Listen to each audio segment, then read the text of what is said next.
As I mentioned earlier, today is the Flower Communion.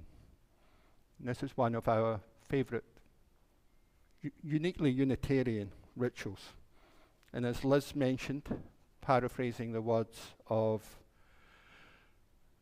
Don, communion is about giving and receiving, like we do with most of our relationships. And I want to talk a little bit about the history of the Flower Communion. It was created 101 years ago by Norbert Čapek, who was a Unitarian minister in Prague. And Norbert Čapek was originally a Baptist minister, but he met his future wife, the Czech-born Maya Oktavik, in New York City while he was studying for his PhD. And it was her urging, she was a Unitarian, that he converted from Baptist to Unitarian. And they returned to Czechoslovakia in 1921. It was Czechoslovakia at that time, it's now Czech Republic and Slovakia. And they established this magnificent, dynamic, liberal church there.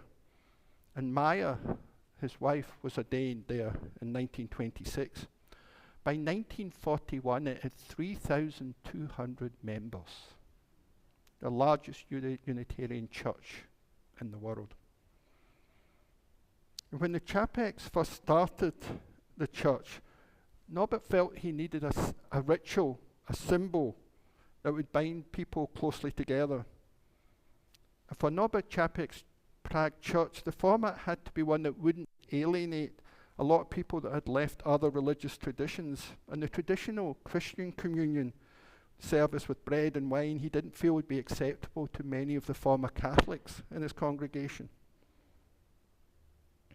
So he turned to the native beauty of the countryside for elements of communion which would be genuine and authentic to the people he was serving. And the Flower Communion, it's a simple result. And it was such a success, it was held yearly just before the summer recess in his church, such as we are doing today. And the Flower Communion was brought by Maya Čapek, Norbert's wife, in 1940 during a tour of the United States, and it was first introduced to the Unitarian Church in Cambridge, Massachusetts. But unfortunately, Maya was unable to return to Prague due to the outbreak of the Second World War. And it was not till the war was over that she found out that her husband, Norbert Čapek, died in the Dachau concentration camp.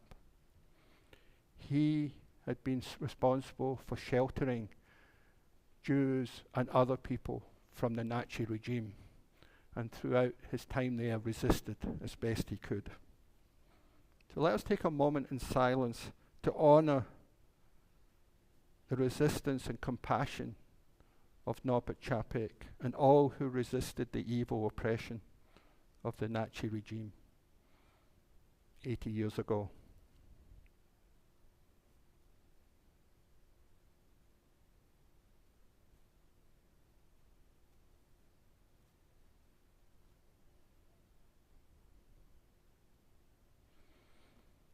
From this beginning, the flower ceremony has spread to many of our Unitarian Universalist churches, and it's been adapted along the way.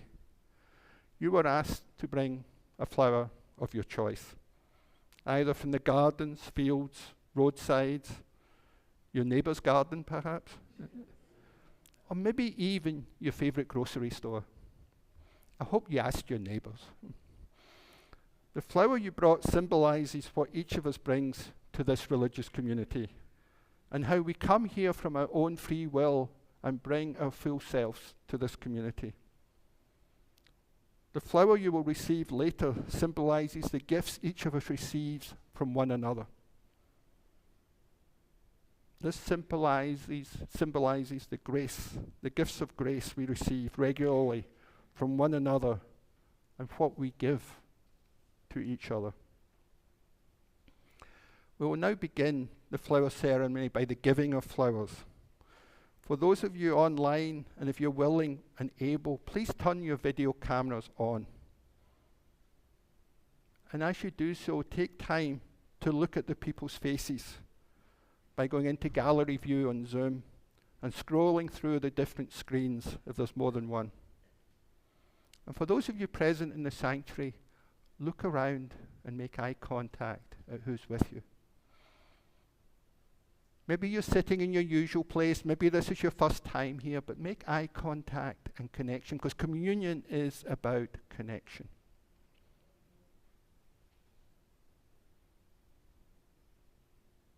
And look at the diversity that we have here.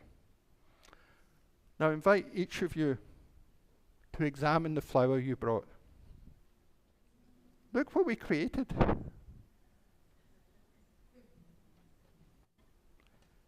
People would pay good money for that.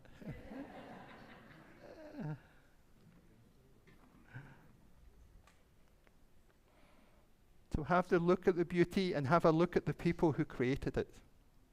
This community. Communion is the bond that we have created in this sanctuary and in this community. And community is a bond that unites us with each other and with the divine in each of us. Our Unitarian tradition says that we each have a divine spark, a spark of the divine within us.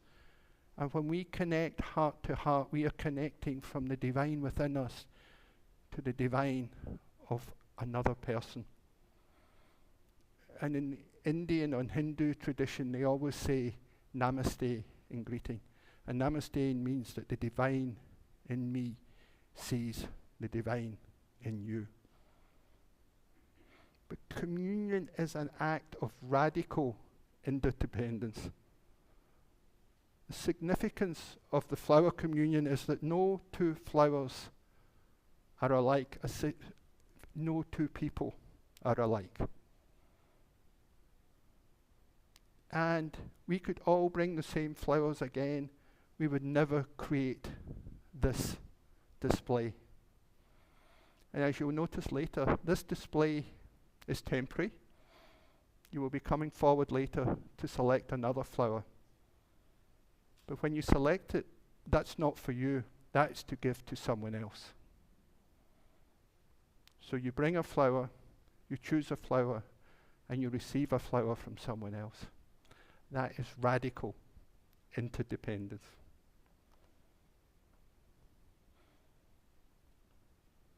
So I invite you to take a breath, and I will do a consecration of the flowers.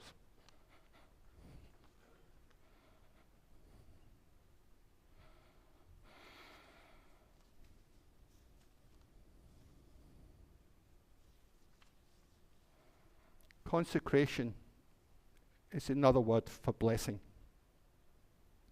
And the blessing I'm about to give are a translation from the Czech of the words of Dr. Norbert Čapek. He gave a translation of these words in his Prague service in the 1920s and 1930s. And consecration means dedication to a higher power, to a deity.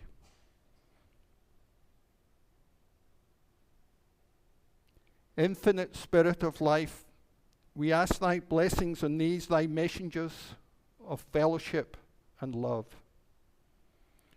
May it remind us amid diversities of knowledge and of gifts to be one in desire and affection and devotion to thy holy will.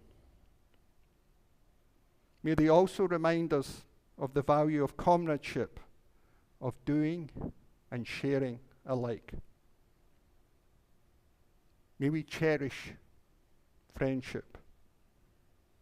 May we cherish friendship as one of life's most best precious gifts. May we let not the awareness of another's talent discourage us or sully our relationship. But may we realize that whatever we can do, great and small, the efforts of all of us are needed to do thy work in the world. I invite you to join me in a time of silence and appreciate the display of flowers.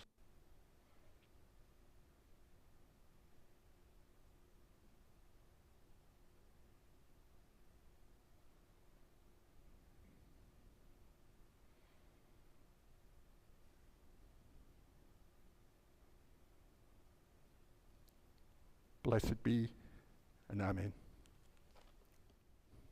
Nice to see everyone this morning. Well, this is a flower communion, so the story's kind of related to flowers, but it's about a magic vase, or vase. How do you say it in America? Vase? Vase? Vase. Well, I say vase, so it means the same thing. But I've been in America so long, I don't know what's British words and what's American words. Anyway, this is about a magic vase, and it's about this house, and there was these people, they fell in kind of really hard times. You know, they were struggling with finding work, and so they were becoming short of money, and they were getting worried about things, and you know, the house started, you know, they weren't able to do repairs in the house, they weren't able to paint it, and they just kind of lost some enthusiasm for kind of living and taking care of things. And they sent their son, one of their sons, to the market one day, and said, look, buy as much meat as you can. This is not very much money. This is all we have. So he took the money and he went to the market, and all the people were there. There was plenty of food and flowers and, you know, vegetables. And he just got carried away by all this gorgeous food that was available. But then he saw this other thing. He said, oh, I need to buy meat. I need to buy meat. Do you sometimes get distracted? I sometimes get distracted, often when I'm telling these stories. And so he said, I need to go and buy meat. And then he was walking over to where he thought the meat was sold. And he noticed these people selling these beautiful small objects. And one of them was a vase like this, but it was empty. There was nothing in it. He said, that's a really attractive vase. Vase. I really like it. And he looked at the money and he asked, how much is it? And he said, well, it's not expensive, it's this. And he said, well, that would be all my money. He said, but it's a really attractive vase. And the person behind the counter said, well, it's actually a magic vase. Is it? He said, how's it magic? He says, you have to buy it and see. Magic maybe for the person selling it, I don't know. So he says, I feel really attracted. So he bought the vase, and then he walked all the way home with the vase saying, oh, my parents are going to be mad, my brother and sisters are going to be mad, we're not going to have anything for dinner tonight. So he took the vase in, and he showed this to the family, and he got a very different reaction than he was expecting. He went, that's really beautiful, thank you so much. And his mother took it off him and, you know, started cleaning it. And the father thought, well, that is really nice.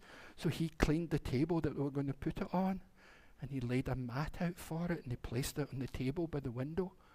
And then one of the brothers said, oh, that window's dirty, let me clean the window behind it. So he cleaned the window, and one of the sisters saw that the window needed repaired, so she repaired the window. And then they were looked out the window and said, oh, our garden's a bit of a mess, isn't it? So the whole family got out and repaired the garden. And then the youngest one, who was just a little toddler, he found a flower in the garden. He came and he placed the flower in the vase. And then they all sat around the table and thought, look at this beautiful place we have. And their whole moods changed. So it really was a magic vase. I think sometimes we forget when we're really struggling with something, if we can just find a little beauty in our life, something really that just makes us feel good about ourselves and about the environment around us, it can really change how we think. And I think that's one of the wonderful things about the flower communion. When we have this, we don't always have flowers in this space, but by having that display of flowers, it's a very, very different feel in this worship service than typical worship service. So I invite us all to think, even if we're struggling dancing anymore, find something beautiful. Maybe it's music, maybe it's art, maybe it's just looking out the window. Invite you to join me in the spirit of prayer. This is again another flower communion prayer written by Reverend Dr. Norbert Čapek for the flower communion in Prague.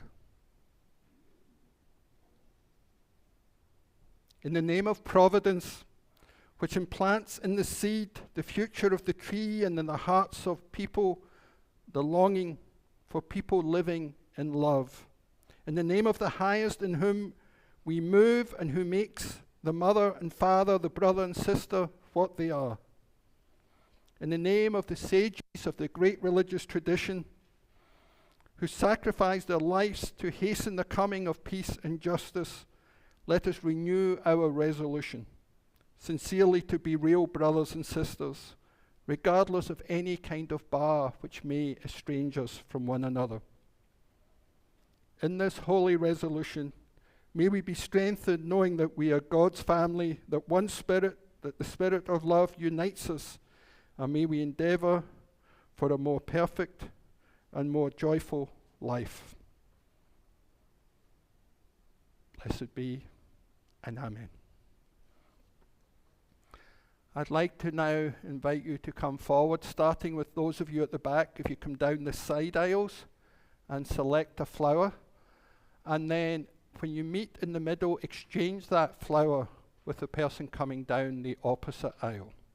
So you'll be selecting a flower to give to someone and exchange in the center aisle, and then return to your seat through the middle aisle.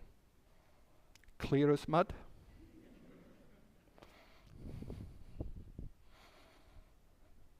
Again, examine the flower you have, the flower that was selected for you by someone else, brought by someone else. And statistically, it's very unlikely it's a flower you brought. But statistically, it can be funny. And smell it. It smells really good down here.